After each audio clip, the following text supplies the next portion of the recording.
그래서 지금 태조왕 94년이 그런 면에서 이제 상당히 이제 중요한 의미가 있는 것이고요. 그 다음에 뭐 신대왕 4년 현대군 태수가 고구려를 침략했고, 그 다음에 신대왕 8년에는 침략군이 더 밑에까지 이제 내려왔다, 이제 이야기를 할 수가 있고요.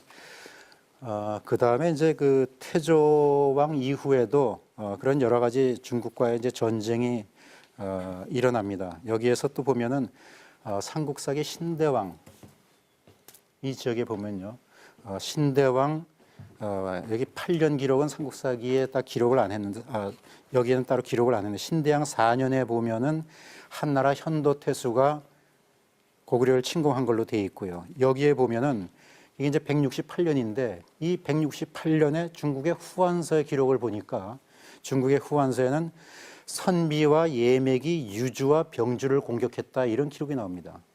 삼국사기에는 거꾸로 침략을 받았다고 했는데 중국의 후한서, 중국의 사서에서는 거꾸로 선비와 예맥이 유주와 병주를 공격했다, 이런 이제 기록이 나온 거죠.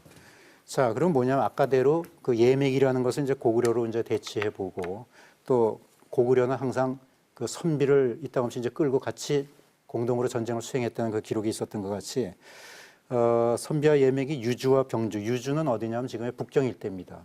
그 다음에 병주는 거기서도 서쪽으로 나서 그 태원이라고 하는 그 지역, 그 산서성 그 지역입니다. 그 지역을 점령했다는 기록이 나옵니다. 그래서 아까 모봉랑 때도 거기까지 내려갔는데 이 후대에 내려와서 168년 돼서도 또 마찬가지로 거기까지 점령했다는 기록이 있는 것이죠.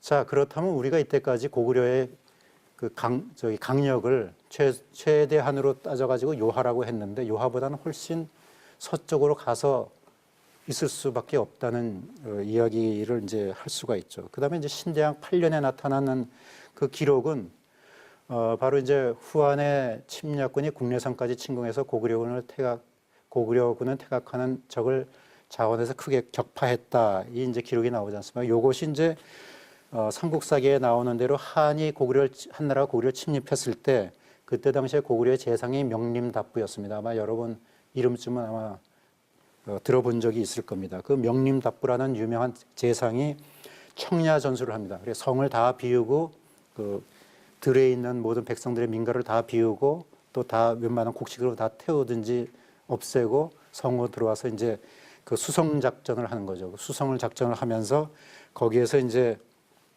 적이 이제 퇴각하자 그 뒤를 치는 거죠. 뭐 이런 청야 작전은 우리 전 세계 전사에서 많이 나타나죠.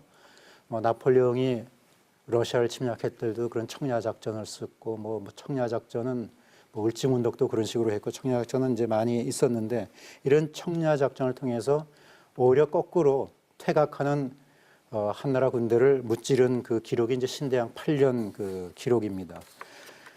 그 다음에 이제 고국 천왕 6년 그 기록 같은 경우는 후한의 요동태수의 침략군을 자원해서 이제 격파했다, 이제 이렇게 나오는데 요 시대가 되면 대개 184년 요 시대가 되면 중국이 상당히 어지러웠을 때입니다. 우리가 얘기하는 중국이 그 삼국지 시대입니다. 그 삼국지 시대이기 때문에 위나라, 청나라, 오나라가 서로 싸우느라고 이쪽 북방이나 이쪽은 돌볼 틈이 없는 그런 때죠.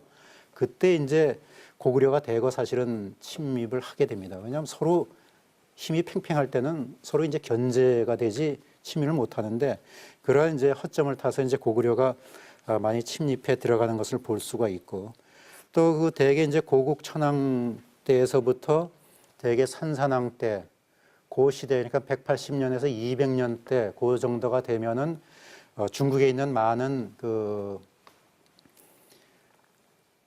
중국인들이 대거 이쪽 요동 쪽으로 이동을 하게 됩니다. 그 이동이 뭐냐면 전부 투항해 오는 거죠. 왜냐하면 그때는 큰 난리가 일어납니다. 우리 삼국지에 보면 무슨 난리가 일어납니까? 소위 황건적의 난이 일어나죠. 황건적의 난이 일어나니까 많은 중국의 북방, 특히나 위나라나 이쪽에 있던 사람들이 많이 이제 요동 쪽으로 이제 들어와서, 거기에도 이제 기록에 보면은 큰 난리가 일어나서 투항해오는 한인의 수가 많았다, 이런 기록도 있고, 뭐 산산왕 때 같은 경우에는 동한의 평주 사람인 하요라는 사람이 일천호를 이끌고 투항을 해서 이들을 책성, 오늘날의 심양 근처에 있는 책성에 살게 했다, 이 얘기가 나옵니다.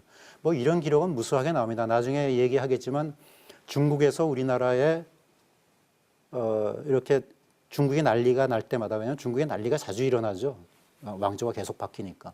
일어날 때마다 많은 중국 사람들이 이쪽으로 투항해 오죠. 바로 이 투항해 와서 그 포로인을 살게 했다고 하는 것이 그 일본 학자들이 얘기하는 그 대동강 밑에 조선성이라고 하는, 조선현이라고 하는 그 지역입니다. 그 지역이 바로 뭐 저는 물론 가보지 못했습니다만 그 기록이나 이런 데 보면 토성이에요. 조그만 토성인데 그것이 이제 대개 이제 그런 사람들이 그 말하자면 포로 내지는 그 망명인들이 와서 살았던, 중국 망명인들이 살았기 때문에 거기에 그 소위 한대의 문화니 뭐 낭랑문화니 하는 이런 중국의 문화가 나타나는 것이죠.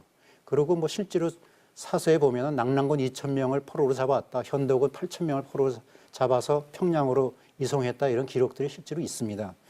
그래서 이제 이런 쭉 기록들을 살펴보면은 계속해서 이제 서쪽에서 이제 중국과 그런 강력을 다투는 그런 것을 볼 수가 있습니다.